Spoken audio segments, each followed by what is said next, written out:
जय हिंद दोस्तों ड्रैगन का खतरनाक प्लान, सीपीईसी की आड़ में चीन और पाकिस्तान की भारत को घेरने की बड़ी प्लानिंग, और क्या इंडियन आर्मी में बनेगी बिरसा मुंडा रेजिमेंट। वहीं मिस्र में इंडियन एयरफोर्स के टेक्टिकल लीडरशिप प्रोग्राम का सफल समापन, और यूएनएससी में भारत की स्थायी सीट पर 4 देश राजी, एक बना हुआ है बाधा। तो आइए जानते हैं इनके बारे में डिटेल में।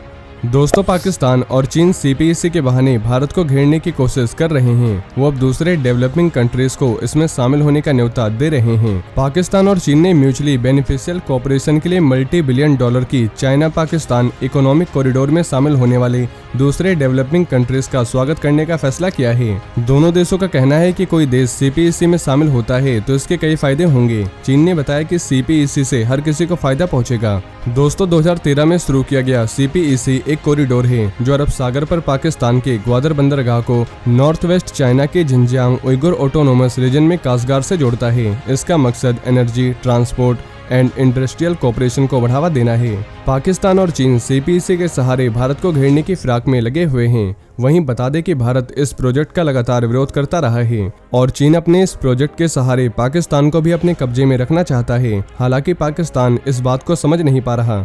दोस्तों, चीन पाकिस्तान इकोनॉमिक कॉरिडोर या सीपीईसी चीन का इम्पोर्टेंट प्रोजेक्ट है जो पाकिस्तान, अधिकृत कश्मीर और अक्साई चीन जैसे विवादित इलाकों से होकर गुजरता है। भारत इस प्रोजेक्ट का विरोध करता है क्योंकि ये पाक अधिकृत कश्मीर से गुजरता है। मेन तौर पर ये एक हाईवे और इंफ्रास्ट्रक्चर प्रोजेक्ट है जो चीन के कासगर प्रांत को पाकिस्तान के ग्वादर पोर्ट से जोड़ेगा। इस प्रोजेक्ट के तहत पाकिस्तान में बंदरगाह, हाईवे, मोटरवे, रेलवे, एयरपोर्ट और पावर प्लांट्स के साथ दूसरे इंफ्रास्ट्रक्चर प्रोजेक्ट को डेवलप किया जाएगा। सीपीईसी को बनाने में चीन भारी इन्वेस्टमेंट कर रहा है। सीपीईसी की कुल लागत $46 अरब यानी 31 लाख करोड़ रुपए है। सीपीईसी के साथ ही पाकिस्तान के इंफ्रास्ट्रक्चर में भी भारी इन्वेस्टमेंट किया जा रहा है। रिपोर्ट्स के मुताबिक 13 नवंबर 2016 को सीपीईसी के एक हिस्से को खोल दिया गया। इसके अलावा कुछ पावर प्रोजेक्ट्स को भी 2017 के अंत में खोला गया। सीपीईसी के तहत मजबूत हाईवे और रेल नेटवर्क तैयार किया जा रहा है। साथ ही ग्वादर और कराची के लिए अलग से हाईवे बनाया जाएगा। इसके अलावा लाहौर और कराची के बीच 1100 किलोमीटर लंबा मोटरवे बनाया जाएगा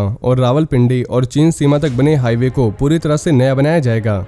वहीं इंडियन आर्मी में जाति और समुदाय के हिसाब से रेजिमेंट बनाने की मांग लंबे समय से जारी है। कई बार अहिर रेजिमेंट, मराठा रेजिमेंट आदि की मांग को लेकर प्रदर्शन भी हुए हैं और इसी तरह बिरसा मुंडा के नाम पर भी इंडियन आर्मी में एक रेजिमेंट बनाने की मांग की गई है। अब इंडियन गवर्नमेंट की ओर से संसद में बताया गया है कि फिलहाल ऐसी कोई रेजिमेंट बनाने का प्लान नहीं है। कांग्रेस सांसद अब्दुल खालिक ने लोकसभा में इस बारे में सवाल पूछा था, जिसका secretary of state for defence Ajay Bhatt ने जवाब दिया है। संसद में कांग्रेस के अब्दुल खालिक और आजसू के सांसद चंद्र प्रकाश चौधरी ने पूछा था कि क्या झारखंड के लोगों का त्याग और बलिदान को देखते हुए भारतीय सेना में बिरसा रेजिमेंट बनाई जाएगी। इस सवाल के लिखित जवाब में अजय भट्ट ने बताया कि फिलहाल ऐसा कोई प्रस्ताव सरकार नहीं लाने वाली है। अजय भट्ट ने अपने जवाब में ये भी बताया कि आजादी के बाद से ही सरकार की यही मंशा रही है कि कोई नई रेजिमेंट न बनाई जाए जो किसी जाति या धर्म, समुदाय के आधार पर हो। साथ ही उन्होंने यह भी कहा कि सेना की भर्तियों में जाति, धर्म, समुदाय के आधार पर कोई भी भेदभाव नहीं किया जाता है। सेना की भर्तियां शुरू से ही बिना किसी भेदभाव के की जाती रही है।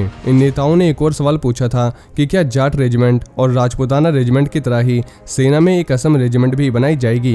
तो इस सवाल के जवाब में मंत्री अजय भट्ट ने बताया कि सेना में पहले से ही 15 जून 1941 से असम रेजिमेंट मौजूद है।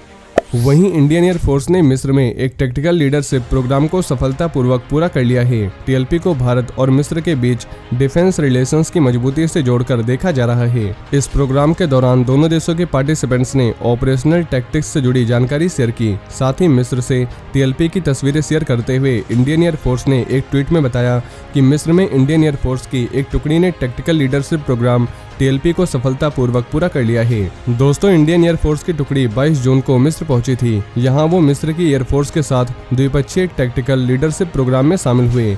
इंडियन एयरफोर्स की ओर से किए गए एक ट्वीट में बताया गया कि इस मिलिट्री एक्सरसाइज का मेन मकसद मिलिट्री टेक्निक्स में सुधार करना है। साथ ही आज मिस्र अपना राष्ट्रीय दिवस मना रहा है। इस मौके पर Indian external affairs minister S Jaishankar ने मिस्र के लोगों को उनके राष्ट्रीय दिवस पर बधाई दी और दोनों देशों के बीच लंबे समय से चली आ रही साझेदारी को लेकर विश्वास व्यक्त किया है।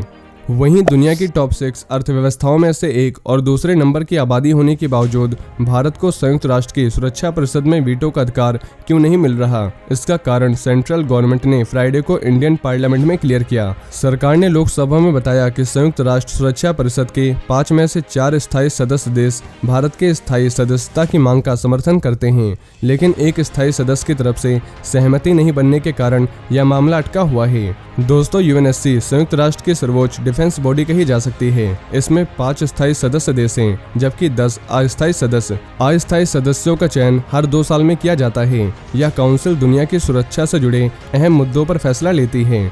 इसके स्थायी सदस्य अमेरिका, चीन, रूस, फ्रांस और ब्रिटेन हैं। इसके स्थायी सदस्य के पास वीटो पावर मौजूद है। वीटो पावर से वे किसी भी प्रस्ताव या फैसले पर रोक लगवा सकते हैं। यूएनएससी में भारत की तरफ से कई बार पाकिस्तान के आतंकी संगठनों व आतंकियों के खिलाफ प्रस्ताव लाए गए हैं। इन प्रस्तावों को हर बार चीन की तरफ से वीटो पावर का इस्तेमाल करके रोक दिया गया है। इनमें से कई प्रस्ताव दूसरे स्थायी सदस्यों के समर्थन से भी लाए गए हैं, लेकिन वो भी चीन की वीटो पावर के कारण लागू नहीं हो पाए। तो दोस्तों, ये थे आज के कुछ बड़े डिफेंस अपडेट। वहीं अगर आप भारतीय सेना से जुड़ी ऐसी और भी जानकारी जानना चाहते हैं तो आपको हमारे दूसरे चैनल डिफेंस एनालिसिस पे मिल जाएगी, जिसकी लिंक आपको नीचे डिस्क्रिप्शन में मिल जाएगी।